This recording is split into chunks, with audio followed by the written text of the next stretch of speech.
അസ്സലാമു അലൈക്കും. ഞാൻ കോറക്കാപ്പിയായിട്ട് ഉണ്ടാക്കാൻ പോകുന്നത് നന്നായിട്ട് കഴുകി വൃത്തിയാക്കി എടുക്കണം കേട്ടോ. ഒരു മണിക്കൂർ 2 മണിക്കൂറൊക്കെ ഒന്ന് കുതിർത്താൻ വെച്ചിട്ട് കഴുകി അരിച്ചെടുക്കണം കേട്ടോ. ഞാൻ മിക്സിയിൽ ചെറിയ ജാറിലിട്ട് നന്നായിട്ട് അരച്ചെടുക്കുക. ഒരു ലേശിച്ച് വെള്ളം ഒഴിച്ചിട്ട് നന്നായി അരച്ചെടുക്കുക. എന്നിട്ട് അത് അരിച്ചിട്ടൊരു പാത്രത്തിലേക്ക് എടുക്കണ്ട കേട്ടോ.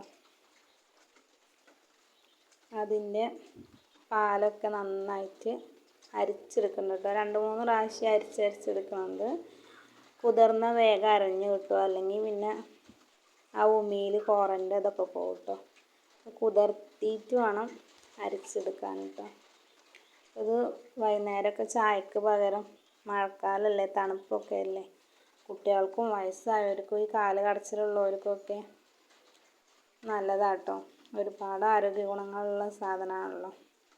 അപ്പോൾ ഇത് നന്നായിട്ട് ചണ്ട് മാത്രമാക്കിയിട്ട് അരിച്ചെടുക്കുന്നുണ്ട് കേട്ടോ. പിന്നെ അതിൽ ശർക്കരയും പാലും ആവശ്യമുള്ളത് കേട്ടോ. അപ്പോൾ ഒരു ഗ്ലാസ് പാൽ ഒഴിക്കുന്നുണ്ട്. പിന്നെ ഒരു കഷ്ണം ശർക്കര ഇടണുള്ളൂ. മധുരം അധികം ആവശ്യമുള്ളവർക്ക് പിന്നെയും കൂടുതൽ ഇടാം കേട്ടോ. ഞാൻ 2-3 ഗ്ലാസ്സൊക്കെ ഉണ്ടാവും കേട്ടോ. വലിയ ഗ്ലാസ്സിന് 3 ഗ്ലാസ് ഉണ്ടാവുന്നുണ്ട് വെന്ത് വരുമ്പോഴത്തേനും കേട്ടോ. അപ്പോൾ നന്നായി കൈയെടുക്കാതെ ഇളക്കി കൊടുക്കണം, അല്ലെങ്കിൽ അടി പിടിച്ചിട്ട് കരിഞ്ഞു പോകും. കോറ വേഗം ഊറി കരിയും കേട്ടോ, ഊറി കിട്ടും അത്. അപ്പോൾ അത് കൈയെടുക്കാതെ നന്നായിട്ട് ഒരു 5 മിനിറ്റ് ഇളക്കിയെടുത്താൽ നല്ല കുറുന്നനായി വരും കേട്ടോ.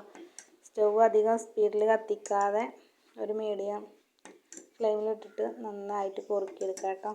അത്രയേ ഉള്ളൂ.